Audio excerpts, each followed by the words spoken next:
ওই টাইমটা আস্তে আস্তে নীরব আমার হাতের উপর না মানে জাস্ট ঘুমিয়ে গেল, ঠিক আমার হাতের উপর। আমি জানি না কয়জন মানুষের নসিব হয়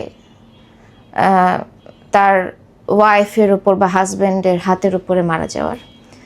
তো ওর কোনো কষ্ট হয়নি। আমি ওকে একটু মুখে পানি দিয়েছিলাম কারণ ওর গলা শুকিয়ে যাচ্ছিল, বুঝতে পারছিলাম। পানিটা যখন আর ভেতরে যায়নি, কারণ আমি তখন বুঝতে পারলাম যে আমি সিপিআর দিচ্ছি, মুখে যখন আমি এয়ার ব্লো করছি পানিটা ঘর ঘর আওয়াজ করছে, দ্যাট মিনস এটা ভিতর পর্যন্ত যায়নি। এবং ও ব্রিদিং নিচ্ছিল না, ওকে অনেকবার সিপিআর দিয়েছি।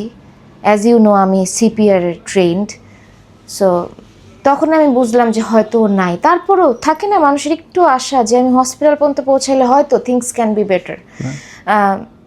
অ্যাম্বুলেন্স আসতে দেরি হলো, অ্যাজ ইউ নো ঢাকা শহরের অবস্থা, অ্যাম্বুলেন্স আসতে 1.5 ঘন্টা সময় লাগিয়ে দিল।